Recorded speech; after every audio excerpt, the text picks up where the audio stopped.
Things are not looking good for Disney Star Wars, and the franchise has been in decline ever since the sequel trilogy was released, with many projects that have been released being filled with key jangling and sequel justifying.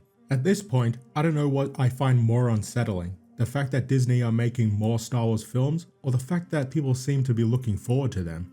A lot of people knew that The Last Jedi was a complete mess. By the way, it disrespected Luke's character, and was a complete letdown for anyone who had the slightest bit of expectations after The Force Awakens. Fake Star Wars fans love it, and still try to defend it and gaslight real fans into thinking it was somehow a good movie and that we just misunderstood the film.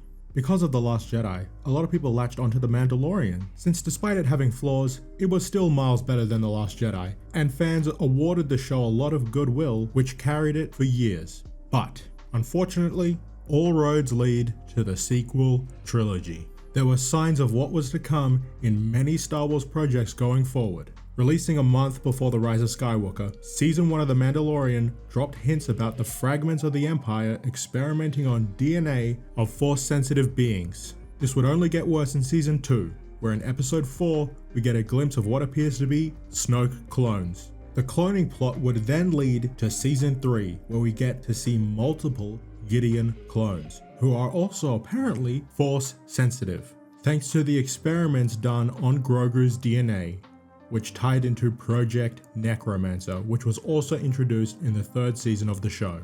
Instead of telling a story about a bounty hunter in the Star Wars universe, apart from all the major characters and conflicts, The Mandalorian turned out to be a vehicle to explain how Palpatine returned in The Rise of Skywalker, as well as a leaping off point for characters like Ahsoka, which led to a boring show with more plagiarism of the expanded universe with the Filoni Thrawn, with implications that he will be used as another way to explain Palpatine's return, with the help of witches who have been shown to be able to resurrect the dead. And let's not forget the reintroduction of Boba Fett into the post-original trilogy era, which led to a show that was not only poorly made, but also didn't take the beloved character of Boba Fett seriously, and reduced him to just another bland Disney protagonist, who had 2 episodes of his own show dedicated to undoing the end of The Mandalorian Season 2. And then we have The Bad Batch, a show about defective clones right after the events of Revenge of the Sith and The Jedi Purge. A lot of hype followed this show, as a result of it being a spin-off and spiritual successor of The Clone Wars Season 7.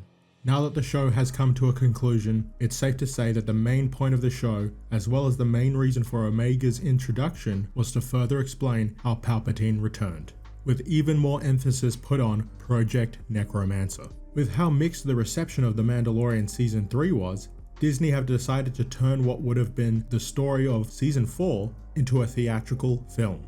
Things aren't looking to be getting any better for The Mandalorian. It seems that Disney are considering further utilizing The Mandalorian as a way to explain the sequels. With scenes in the leaked trailer, we see The Mandalorian on some snow planet, which I suspect to be Ilum, which later becomes Starkiller Base in the sequels. We get a glimpse of Starkiller Base being constructed in Jedi Fallen Order. There are even rumors of Cal Kestis making his live-action debut in an upcoming Disney show or movie, with potential for that to lead into his own live-action project in the future. I wouldn't be surprised if they used the third Fallen Order game to further explain elements of the sequel trilogy. Many of these characters are going to be taking the main spotlight in the upcoming Heir to the Empire ripoff that will be directed by Dave Filoni himself. Ahsoka Season 2 is rumored to be plagiarizing more of the expanded universe, with the Mother and the Mortis gods, and it is very possible that Cal Kestis will be making an appearance in that show's second season. All this effort Disney has put into explaining and justifying the sequels just goes to show how poorly made those movies are, and how damaging they have been to the Star Wars franchise thanks to Disney's incompetence. They have failed Star Wars. They have failed the characters that we love, and they have failed us, the fans, the real fans. Instead of giving fans what they want and showing respect for these legendary characters, Disney have decided to completely sideline Luke, Han, and Leia in favor of Disney original characters like Ahsoka, Sabine, and Ezra. While Ahsoka being created before Disney owned Star Wars, the show in which she was introduced, Clone Wars, was a precursor to the Disney era of Star Wars, and is just as bad. And they're making these characters the center of Star Wars while constantly justifying the sequels and stealing from the expanded universe. There is no hope for Disney Star Wars. Those who support Disney Star Wars are not real Star Wars fans, and they have never been real Star Wars fans. Those who do not want to be critical of anything Disney release. Those who constantly defend Disney Star Wars. Those who attack the fans for having standards. They are not real Star Wars fans. Disney do not respect the legacy of George Lucas, and they do not respect the fans of Star Wars, and they never have. They will not change, and Disney Star Wars will never get any better because it was never good in the first place. They are not worthy of your time or money. Don't subscribe to Disney Plus. Don't watch their shows. Don't pay to see their movies. They have not earned your time or money.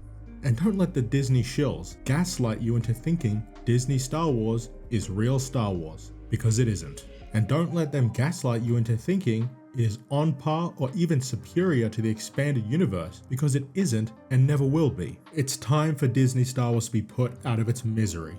And it's time for the shills to be thrown out of this fandom, a fandom that they have infiltrated, a fandom they have ruined, a fandom they do not respect.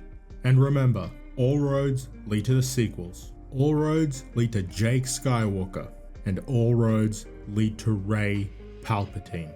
Disney Star Wars is a complete failure, and there is no hope for this franchise under Disney. Thank you for listening. I'm Narrow Dark. Like and subscribe. I'll see you guys later.